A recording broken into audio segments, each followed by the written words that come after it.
You've contacted seller support. Got a response. Contacted again. Got a different response. Contacted a third time.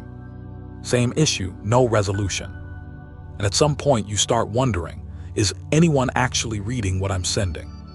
Someone is reading it. That's not the problem. The problem is something most sellers never find out, and it's why some support contacts get resolved in one go, while others spin in circles for weeks with no end in sight. I spent years inside seller support operations at a major e-commerce platform. What I'm about to tell you does not exist on any help page. There are two versions of your problem, and they're often not the same thing.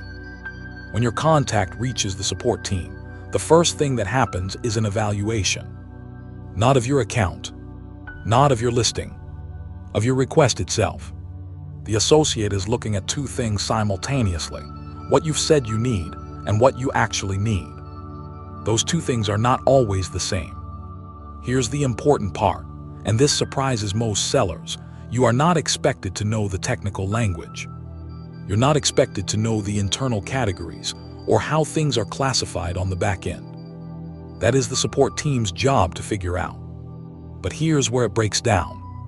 If what you've described is too vague, if the associate cannot clearly identify what your actual problem is from what you've written, the contact stalls.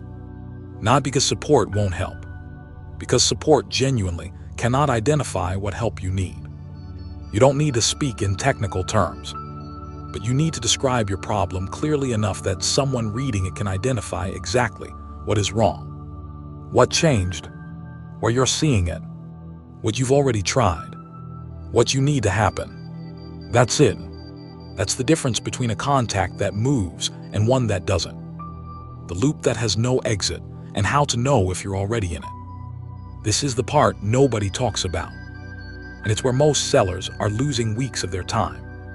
Sometimes a seller contacts support and gets told something, that an update is coming, that a change is being made, that their issue is being looked into. The seller waits, contacts again, gets a slightly different answer, contacts again. What's actually happening on the other side is this: there is nothing actionable to do.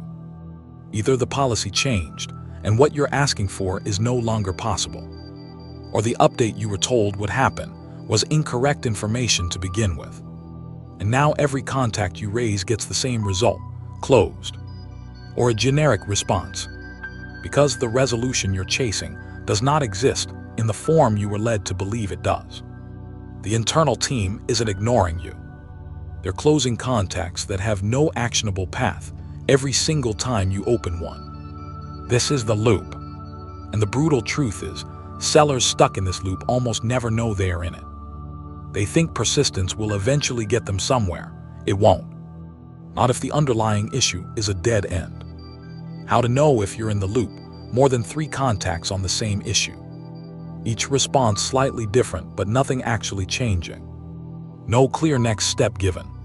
Just waiting. If that's you, stop opening new contacts on the same thread. The answer you're expecting is not coming. You need to completely reframe what you're asking for, or accept that the specific outcome you want is no longer available and find a different path forward. The thing brand registry sellers don't realize, and it costs them time every single time. Here's something specific that I watched happen repeatedly. Brand registry sellers have significantly more control over their listings than most of them realize.